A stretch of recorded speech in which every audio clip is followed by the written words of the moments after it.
Bom, gente, aqui quem fala é o Tarcísio e hoje é dia de Polemic Uniques de novo aqui no canal, revisitando o tema da inteligência artificial no RPG. Eu resolvi fazer esse vídeo por dois motivos. Primeiro, porque quando eu falei de inteligência artificial, acho que eu fiz dois vídeos, foi lá no começo, há quase um ano atrás. E então, um ano atrás era um outro cenário, mudou muito. Foi esse um ano, para quem acompanhou essa questão da inteligência artificial, né? Para quem não só ficou hateando e achando que a inteligência artificial ainda está fazendo sua mão zoada, né? E não consegue ter continuidade entre um quadro e outro. Mas para quem acompanhou sabe que mudou muita coisa. Então esse é o primeiro motivo, já está desatualizado aqueles vídeos, eu quero atualizar. E segundo, porque começaram a ter várias notícias de relacionando inteligência artificial e RPG, que eu vou falar ao longo desse vídeo. Então, por esses dois motivos, eu acho que vale a pena revisitar. E eu queria deixar bem claro, gente, que esse vídeo não é para trazer nenhuma resposta. Quem tem resposta nessa questão, gente, me desculpa, mas é muita presunção você achar que uma questão tão complexa tem uma solução simples, seja no sentido de tacar fogo ou no sentido de apoiar. Não existe solução fácil nesse momento relacionada a isso. Por quê? Porque falta legislação em todos os sentidos, né? Falta estatísticas, né? Quantos artistas foram impactados, em quanto cada artista em média foi impactado, quem são esses artistas, né? Qual era o ganho antigo de um artista base dentro desse ramo, qual que é agora. Então falta todas essas estatísticas, nunca teve essas estatísticas. E também tem muita desinformação rolando aí, é uma área que tem acontecido muita fake news, algumas pessoas estão se alienando conscientemente da questão, que eu acho que é um direito que elas têm, mas eu acho que não vai contribuir em nada, na verdade só vai tornar mais difícil solucionar isso, tá bom? Muita gente pensa que eu sou fã incondicional de inteligência artificial, isso não é uma verdade. Eu gosto muito enquanto resultado, enquanto processo, eu acho bem legal. Eu gosto muito dos resultados, embora logicamente eu tenha formação artística suficiente para saber que tem vários pontos de inconsistência, mas até aí tem vários pontos de inconsistência em qualquer tipo de arte. Eu sei que para a máquina isso não tem significado, eu sei tudo isso, gente, tá bom? Não é que eu sei tudo isso, eu tenho a capacidade de saber que essas questões elas estão aí, né? Mas eu não tenho uma resposta, né? Esse entusiasmo, mas ao mesmo tempo eu sei do problema laboral, trabalhista, que a IA, não só a IA relacionada à ilustração e RPG, mas a inteligência artificial, ela pode gerar uma situação trabalhista assim muito complicada para se resolver lá no futuro, como aconteceu já em alguns casos, como por exemplo a mecanização rural, né? Eu moro no campo, eu sei como é que funciona isso. Inclusive na semana passada tinha tratores enormes da usina São João cortando cana. Então, e eles faziam isso de noite. De noite, eles trabalharam uma semana sem pausa, alternando os funcionários, e o funcionário era só o cara que dirigia o trator. E esse trator, que era uma máquina gigantesca, parece um Tiranossauro Rex. Sério, tem um bicão assim, é gigante, né? Substituiu o trabalho de centenas e centenas e centenas de profissionais. Então a gente já viu isso quando montou-se a produção em série lá do Ford. Não é um fenômeno novo, gente, tá? Então, só que quanto mais a gente vai evoluindo tecnologicamente e tudo mais, esses problemas eles vão ficando mais complexos de se resolver. Então vamos conversar um pouquinho sobre tudo isso, né? Então primeiro vou esclarecer qual foi essa polêmica da IA no D&D. Então, o que aconteceu? Vai ter um lançamento sobre gigantes oficiais da Wizard of the Coast, que é a dona do Dungeons and Dragons, e um dos artistas contratados para fazer as ilustrações, ele postava alguns processos ali, e o pessoal identificou que tinha alguns elementos lá que estavam estranhos, e o pessoal começou a suspeitar que era ajustes feitos com inteligência artificial, seja Midjourney, sei lá mais o que o pessoal usa por aí. E o artista confirmou, ele falou, não, eu usei isso sim para fazer esses ajustes. E aí, logicamente, esse artista foi crucificado, porque a gente sabe que dentro do mundo do RPG, de maneira geral, principalmente nesse mundo mais tradicional, que é dos fãs de D&D, a galera OSR, a resistência contra a inteligência artificial, ou até mesmo o ódio contra a inteligência artificial é muito grande, né? E o principal ponto de onde esse ódio, esse quase cancelamento ao artista aconteceu, foi no Twitter, que atualmente é o X, né? Que é o Twitter. E eu já vou falar por que isso ter acontecido lá é no mínimo engraçado, né? Mas vamos lá. A Wizards of the Coast, logo no dia seguinte, lançou uma nota falando que não sabia que o artista estava usando isso. Olha, a gente tem que confiar nessa declaração da Wizard, mas eu vou ser bem honesto. Eu faço e já fiz ilustrações para livros didáticos. E, por exemplo, um livro meu, O Som dos Números, que foi feito para o município de Mogi das Cruzes, para meia dúzia de escola, no contrato que eu assinei, tinha muita coisa relacionada à ilustração, em que eu tinha que assinar termos dizendo que aquelas ilustrações eram originais e tudo mais. Tinha um contrato só referente às ilustrações. Isso eu estou falando do município do interior de São Paulo, de um número pequeno de escolas que iria usar aquele material. Agora, a Wizards of the Coast, né, a maior empresa de RPG do mundo, só de livros, de exemplares físicos do livro do jogador do Dungeons & Dragons de 2015 até agora, só no site da Wizard, quando eles vendiam, e nas lojas, para quem eles enviam, né, o material, saiu esses dados essa semana, foram por volta de 1.500.000 exemplares vendidos. Só que isso não está contando a Amazon, e acredita-se que a Amazon praticamente dobre esse valor. Então, vamos chutar aí que de 2015 para cá foram 3 milhões de exemplares vendidos. Exemplares esses que são caros, eu só estou falando do livro do jogador. Você bota que ainda tem o livro do mestre, tem o livro de monstros, geralmente o pessoal compra os 3, né? E tem todos os suplementos, as aventuras e tudo mais. Então, olha o tamanho do negócio. Muita gente fala, RPG não movimenta muito dinheiro, mesmo gente, movimenta muito dinheiro. Só que comparado com o Magic, comparado com o mercado de board game, é pouco. Mas são números muito expressivos assim mesmo, quando a gente fala da Wizard of the Coast. Ok?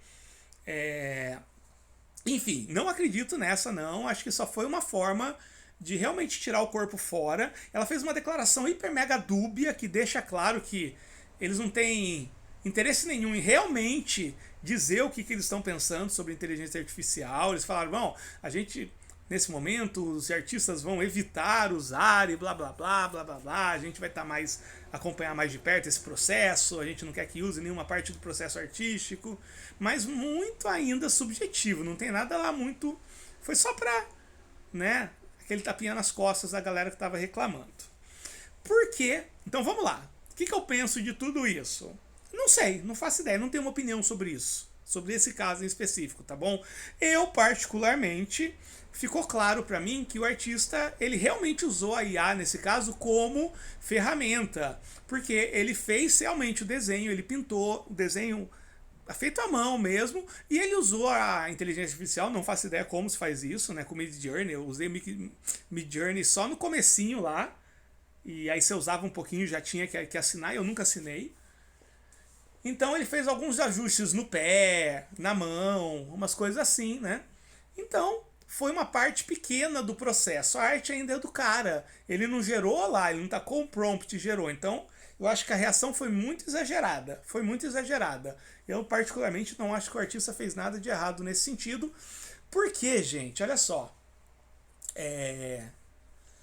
Eu acho que não faz sentido nenhum você criticar a IA enquanto tecnologia, enquanto ferramenta. Eu acho que faz sentido você criticar a IA enquanto uso e enquanto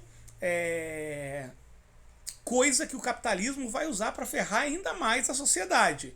Mas aí é um problema do uso do capitalismo e de outras coisas que estão em volta. Mas demonizar a ferramenta em si, eu acho de uma incoerência enorme, porque eu tenho certeza que a maioria do pessoal que está fazendo isso tá usando Photoshop, que tem a parte de inteligência artificial agora acoplado, tá usando o Microsoft Office, que é uma empresa que está investindo muito em IA, já estão fazendo testes e lançando coisas desses programas básicos aí que a gente sempre conheceu, de Word e tal, com inteligência artificial. E acima de tudo, esse pessoal resolveu fazer um hate. Quer ver aonde? Aqui, ó. No Twitter. Foi onde o negócio pegou. Só que o que acontece? É muito... Cara, eu não entendo como é que o pessoal... Pra mim é uma hipocrisia você ir no Twitter fazer uma luta contra a inteligência artificial, sendo que a gente tem isso aqui, ó.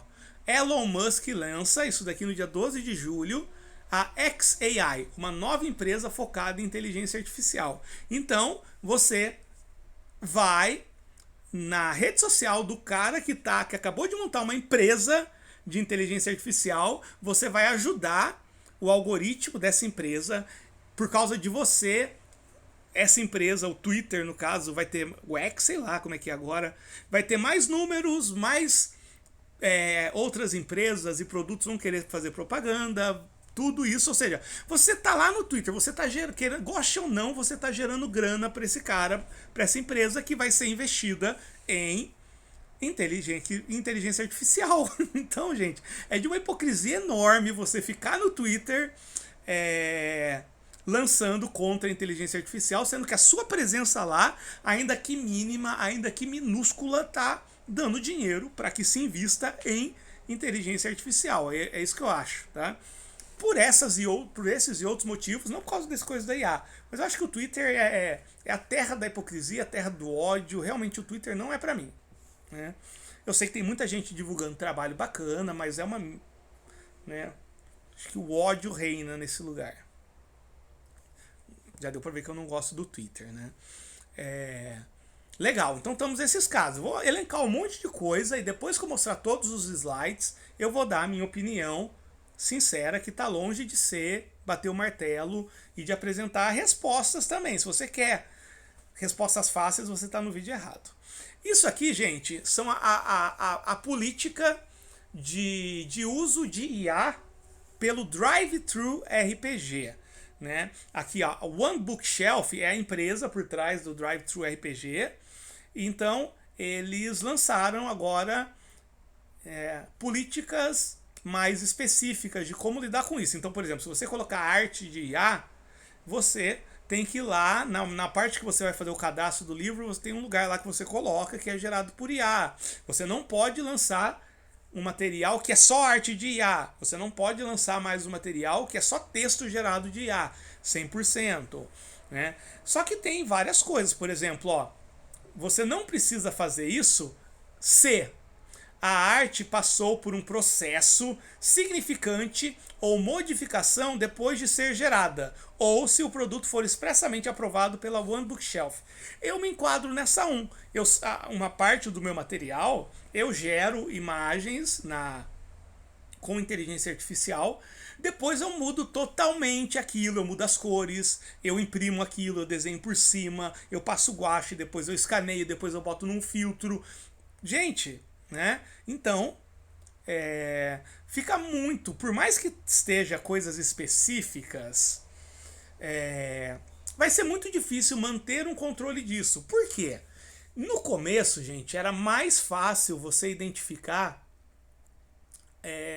o que era arte de IA e o que não era arte de IA.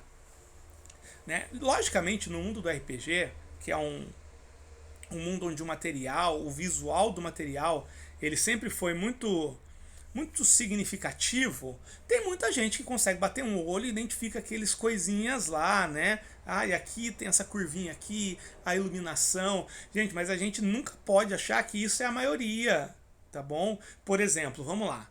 Eu tenho essas duas imagens aqui, gente. Eu fiz um teste hoje num grupo que eu gosto bastante, que eu queria trazer aqui. Dei uma olhada nessa imagem, né?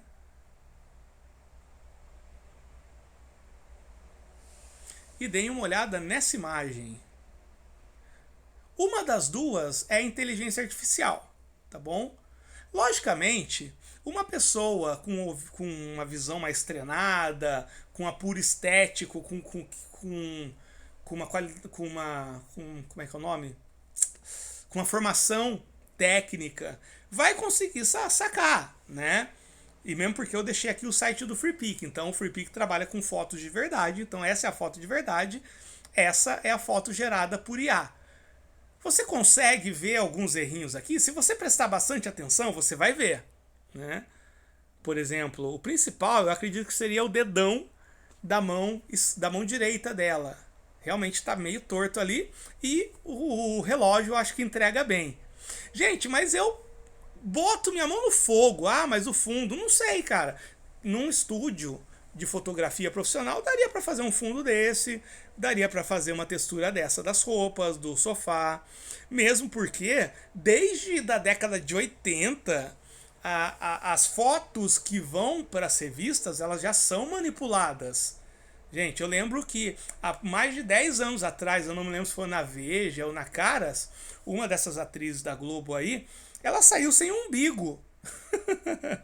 Não sei se vocês lembram desse caso, né? Então, gente, não é tão simples assim. E eu perguntei se no grupo próximo de pessoas com quem elas convivem, quantas pessoas, em porcentagem, realmente seria capaz de perceber qual é a de IA e qual não é. E assim, unanimemente a maioria falou que a maioria não conseguiria fazer isso. E teve muita gente, eu inclusive, muita gente, algumas pessoas, né, inclusive eu, falaram que basicamente 100% das pessoas com quem eu convivo, que não são dessa coisa mais arte, analisar e tudo, mas a pessoa comum do dia a dia, não ia saber essa diferença.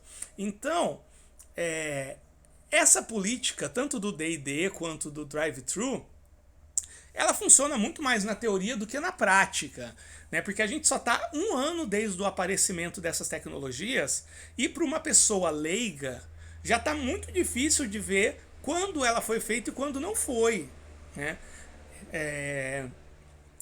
Imagina daqui 1 ano, gente. A gente está falando de uma tecnologia que ela tem 1 ano que ela surgiu assim a público. Ela já estava sendo desenvolvida bem antes, mas a público 1 ano e teve um crescimento enorme. Por exemplo, há 1 ano atrás, mesmo tendo esse dedão torto aqui, era impossível você obter uma cor de pele dessa, né? Por mais que o dedão esteja torto, mas a mão tá mais ou menos em proporção, tá com um ângulo mais ou menos correto. Cara, daqui 1 ano, daqui 2 anos, não vai ser tão fácil assim. Mesmo para quem tem esse apuro técnico conseguir diferenciar. Então, essas medidas paliativas que a Wizard of the Coast e o drive-thru colocaram, eles funcionam muito na teoria. Na prática, gente, eu não vejo como isso vai funcionar. Só em casos muito grosseiros mesmo, né? Mas, fora isso, vai depender muito do artista falar que fez, do artista não, né? Da editora assumir que sim, assumir que não. Por exemplo, se o artista aqui do D&D não tivesse assumido, ia ficar nesse bafafá, mas não ia se ter certeza. O cara foi bastante honesto de assumir isso. Então, são todos os dados, tá bom? Ainda não cheguei na minha opinião. Vamos ver o que mais aqui eu separei para mostrar. Né? Ok. Né? Então, gente, agora sim eu vou começar a entrar mais no campo da opinião. Então, como diria o Gaveta, essa é a minha opinião, tá bom? Não tô cagando regra, porque eu não acho que exista uma saída fácil. Eu já falei, eu sou muito entusiasta das imagens feitas por inteligência artificial, eu gosto bastante. Por exemplo, essas 3 capas aqui, ó, que eu fiz para minha versão física do Pocket Dragon, do Pocket Fantasy, do Pocket Dungeon, do Busca de Heróis, e que mais? Tem mais um aqui também que eu não tô achando. Só um segundo. E do Three Dice Dungeon. Todas essas capas, gente, foram imagens que foram geradas por inteligência artificial e eu achei super evocativas, elas me colocam muito no clima, elas enchem a minha mente de histórias fantásticas, épicas. Eu acho as cores muito bonitas, né? Eu acho tudo muito bonito aqui. E ao mesmo tempo, eu sei, cara, que a inteligência artificial, quando ela estiver super desenvolvida, ela vai ser uma ferramenta na mão do capitalismo muito grande, que vai ser um problema que a gente vai ter que arrumar uma solução, né? Então eu reconheço os dois lados do negócio. Eu decidi por usar enquanto ferramenta, tá bom? É muito difícil eu usar sem qualquer modificação. O único livro em que eu uso arte de IA sem nenhuma modificação, gente, nenhuma, foi no meu livro da Wicca, tá?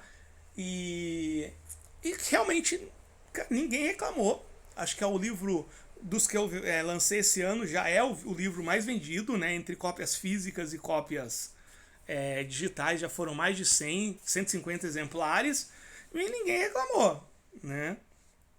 Então, é muito complexo isso, né? Então, pagou contas importantes aqui em casa, o visual do livro está sendo bem elogiado, né? E quando eu falo de contas importantes, eu estou falando do tratamento do meu filho, que é autista. Eu estou falando também do exercício físico da natação que o meu filho mais velho faz, porque ele tem certos problemas de equilíbrio e tudo mais, sabe? Então, quando alguém fala para mim que eu não posso usar IA porque é antiético, é antimoral, gente, a coisa não é tão simples assim, tá bom? Não é tão simples assim. Se você acha que é tão simples assim, então quando virar o mês, pede o boleto do médico do meu filho, da natação do meu outro filho, né? E veja se você consegue me ajudar então. Do contrário, eu vou usar a IA sim, né? Então essa é a minha opinião, mesmo sabendo das consequências que pode ter no futuro. Sendo que, gente, eles não estão desenvolvendo IA para montar imagem de livro de RPG, tá bom? Tem outras coisas por trás muito maiores, né? A gente fica preso nesse mundinho nosso, do nosso hobby, e a gente não saca ainda o que é, né? É outra parada. Esse lance da mecanização, da redução de várias etapas, de vários trabalhos, tá? A inteligência artificial ela não está sendo criada para ilustrar livro de RPG, tá? Essa é a primeira coisa que a gente tem que ter muito em mente, né?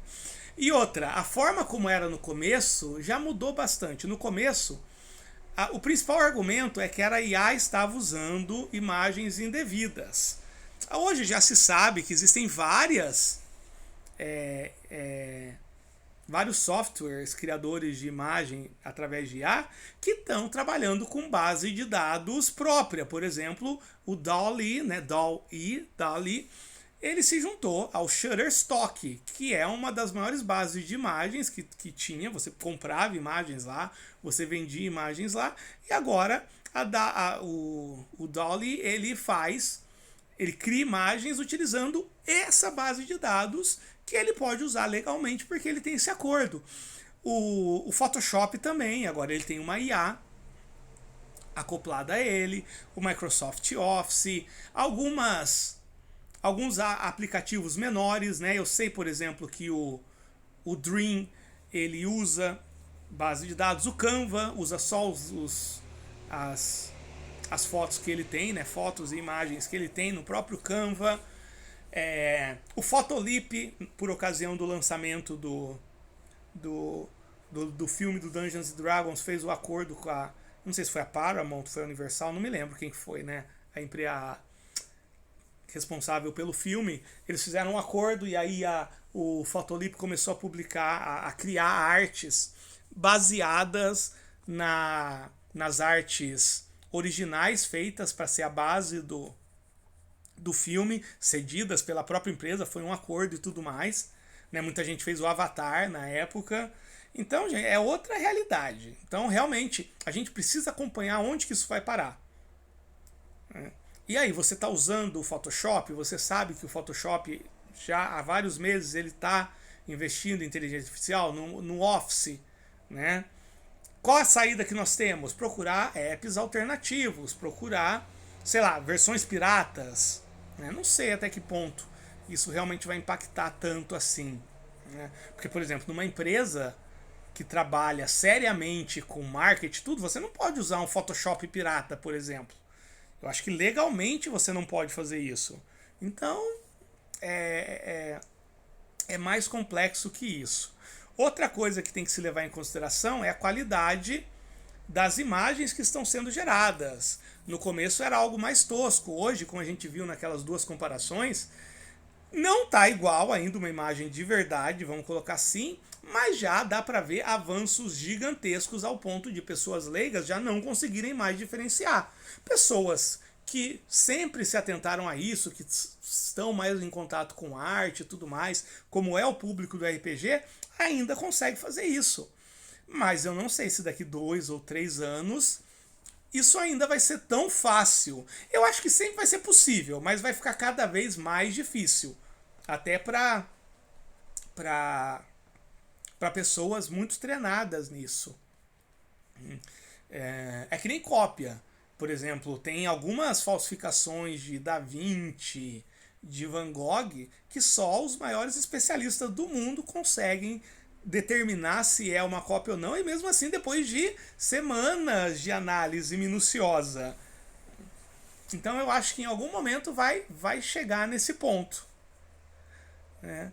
E então tá tudo muito embolado, eu estou um pouco meio decepcionado com o pessoal que já quer bater o martelo e falar que IA, primeiro, que IA é uma arte vazia. Isso eu acho que é um argumento muito, muito perigoso, porque sim, ela pode ter uma gênese vazia. A máquina que está criando não faz ideia do que aquilo significa, né? Mas, gente, da mesma forma que eu acho essas capas aqui fodásticas e que me passam muita coisa, as imagens de IA, elas têm um significado grande para muitas pessoas, porque se não fosse assim, investimento de dinheiro nenhum no mundo ia fazer se tornar essa coisa gigante que se tornou esses lances geradores de imagens, tá bom? Então tem essa questão. Talvez não faça sentido para você, para outra pessoa ali, para um especialista ali, mas para muita gente faz sim. E a gente não pode, gente, desconsiderar a experiência estética das outras pessoas. Experiência estética não tem nada a ver com apoiar ou não, tá bom? Uma pessoa pode ter uma experiência estética com uma imagem de IA mesmo não achando que aquilo é moralmente válido, mas a experiência estética ela existe.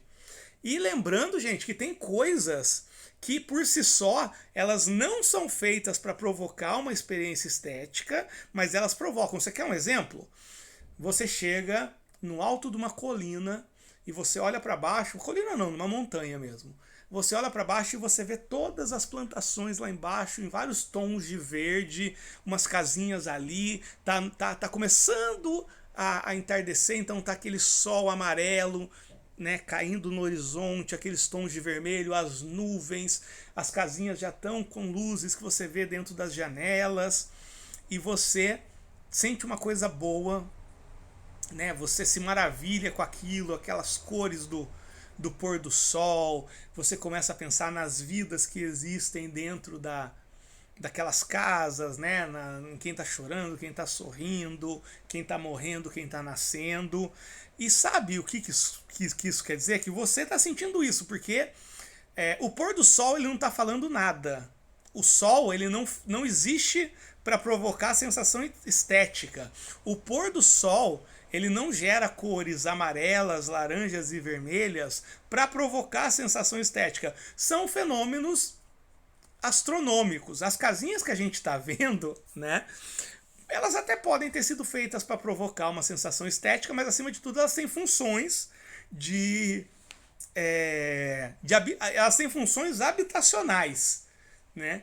Se aquilo está me provocando alguma sensação estética, está me fazendo pensar em quem está chorando, quem está rindo lá dentro, né? É só a minha percepção. Se eu vejo uma floresta de cerejeira do Japão, com aquelas cores maravilhosas, e depois eu volto e eu vejo aquilo no outono. No outono não, desculpa. É no outono, com aquelas folhas avermelhadas, a floresta ela não tem intenção nenhuma de provocar uma sensação estética. Mas a gente sente isso. É uma questão de recepção, né? Então, ir por esse caminho ele é perigoso por dois motivos. Por quê? Tem várias coisas que não são feitas, que são vazias no sentido de provocar sensações estéticas. A natureza é assim, né? O céu é bonito porque a gente acha bonito, mas o universo não foi criado pra gente achar ele bonito, né? As estrelas não estão lá brilhando só pra gente achar elas bonitas. Pelo menos eu acredito que não. E o segundo ponto de desconsiderar a experiência estética das pessoas. Ah, não, isso não diz nada para ninguém, é muito complicado, tá? Por exemplo, isso daqui, talvez uma porcentagem isso não diga nada, mas para outra diga isso. Eu acho isso aqui, eu acho foda, eu queria estar vivendo, eu queria estar no alto desse castelo aqui para ver esse pôr do sol aqui, para olhar para esse riozinho aqui, ver o reflexo, ver as ondulações, a flutuação das tonalidades de amarelo conforme a água vai escorrendo aqui. Eu queria sentir tudo isso, mas eu sei que o programa que eu usei, que foi o Dream, ele não pensou em nada disso para fazer essa imagem. Ele nem sabe o que é um rio, provavelmente. Ele não sabe o que é um castelo, ele não sabe o que é um pôr do sol. Então é muito complicado, gente. Esse vídeo é para falar isso. A situação ela tá complicada e qualquer saída fácil nesse momento ela é inconsistente, seja apoiando ou não apoiando, né? Eu uso porque é uma ferramenta que nesse momento ela me permite fazer coisas que sem ela eu não conseguiria, como por exemplo pagar tratamentos médicos da minha família. Mas eu entendo perfeitamente do quão complicado é isso. Então como que essa situação poderia se resolver? De algumas formas. Primeiro, né?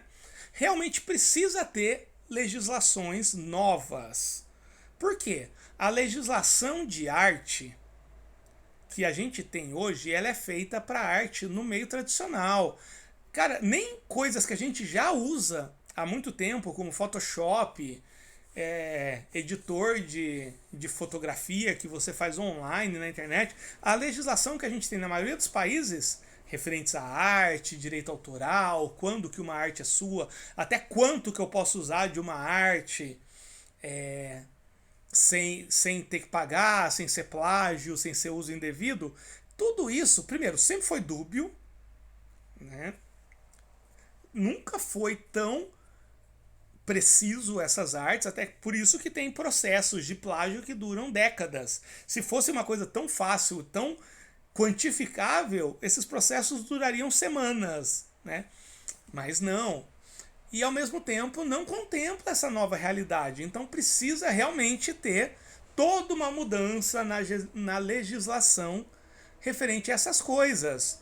E mudança em legislação é difícil. Por quê? Porque, de maneira geral, as pessoas que podem provocar mudança nessas legislações não têm o domínio técnico suficiente de nenhuma dessas áreas. Por exemplo, aqui no Brasil, quem pode mudar isso são os políticos. Quantos políticos realmente entendem de arte e de direito digital o suficiente para criar uma solução para isso? Ou para criar algo que possa indicar uma solução para isso?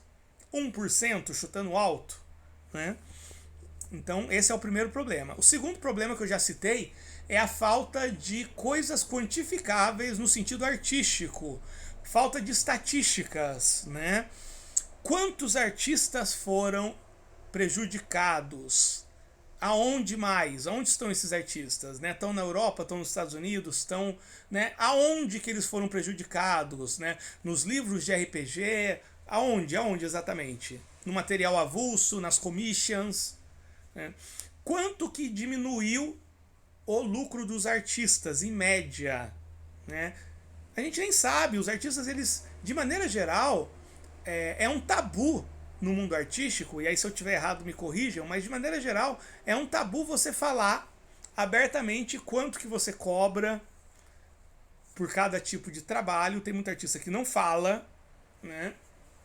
A maioria não vai falar. Não sei, né? Você sabe. Você pode digitar, por exemplo, quanto que um advogado vai pagar, vai cobrar para determinado tipo de processo. Você consegue achar uma base. Agora, quando o negócio é arte, parece que fica uma coisa meio ufo. Ainda tem muito aquilo do artista mítico, que é aquele cara que a arte, né? Não, o dinheiro ele é só consequência.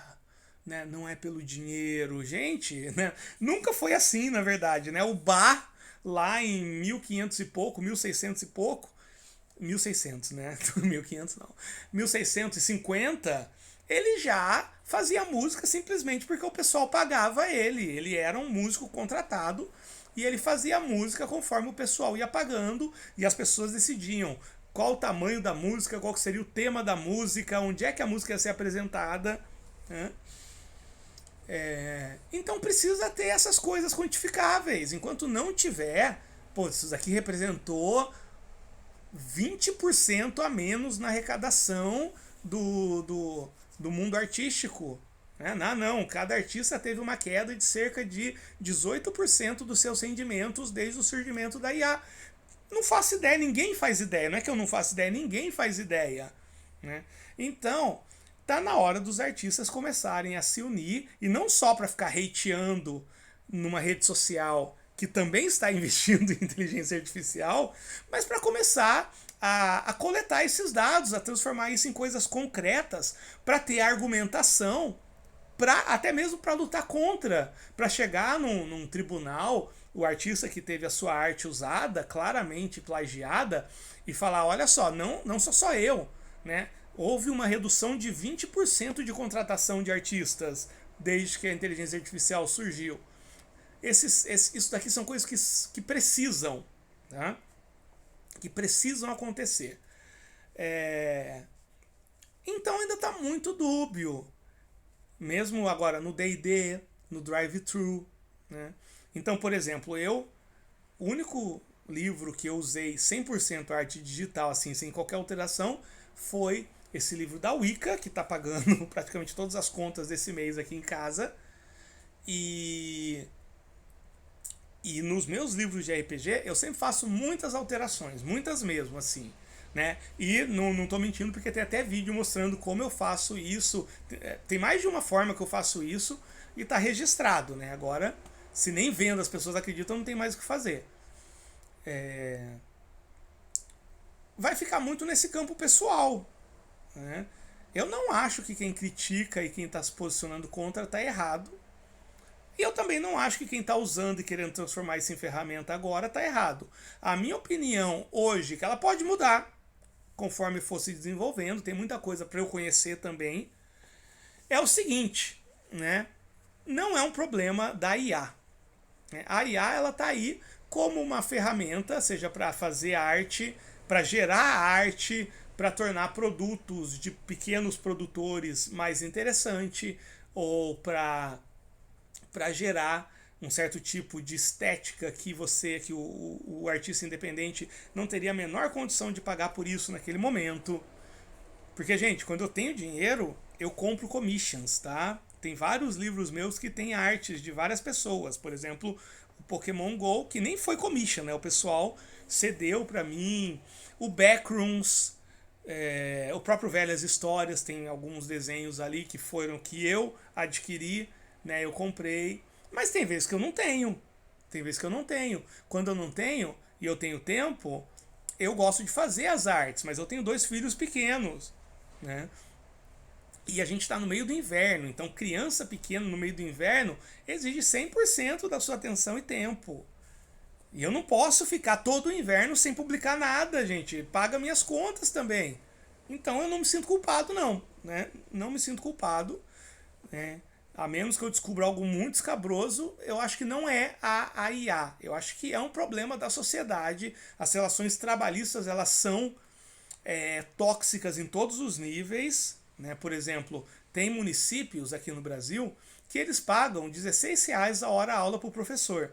Então, o professor ele tem em uma hora que ele vai dar aula para 40 alunos, sem qualquer ambiente propício, muitas vezes não vai ter giz, muitas vezes os alunos não vão ter os livros necessários, ele vai ser ameaçado por pai de aluno, vai ter aluno que vai ameaçar ele. Tudo isso por R$16 a hora aula. Então a exploração ela já está aí e muitas outras, né? Por exemplo, tem condomínios que contratam faxineiras e pagam R$11 a hora para faxineira. Alguns contratam por dia, mas dentro dessa faixa. Outros contratam por mês, mas dentro dessa faixa. A moça que é monitora do transporte do meu filho na zona rural, ela ganha menos de R$1.000 por mês. Por quê? São contratos. Ah, mas não pode ganhar menos de um salário mínimo. Gente, não sejam tão alienados. É isso que eu estou falando da alienação, sabe? Começa a olhar para o mundo ao seu redor e começa a ver, gente, que a IA é só mais um sintoma de várias relações que elas já estão aí, né? E, por exemplo, aquela rede Pets lá, ela foi multada, processada, porque os funcionários que vendiam, eles também eram... como é que é? Eles eram... eu esqueci o nome. Falavam para ele que eles tinham que vender determinado livro lá, de animais e tudo. Quem não conseguia vender, bater as metas de venda de livro, sendo que nem era a função dele, tinha o salário descontado. Eles tiravam grana do salário.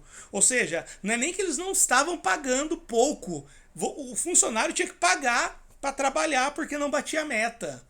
Né? Tudo isso eu acho muito mais grave do que a IA, principalmente no mundo do RPG, sabe? É um mundo muito pequeno, é um mundo que muita gente, acho que todo mundo sabe valorizar o trabalho de um artista, né? Eu poderia passar horas e horas falando de artistas que eu gosto muito, e na verdade quem está zoando o balde são essas grandes empresas, esses grandes executivos. A gente não pode cair nessa não de ficar cancelando CPF por causa disso, sendo que a gente deveria estar cancelando esses CNPJs gigantes aí que estão engolindo tudo, né? Então é isso, gente. Então fiquem aí com essas reflexões. Se você estava querendo uma resposta, não. Se você encontrar alguém que tem uma resposta nesse momento, essa pessoa ela é muito pretensiosa.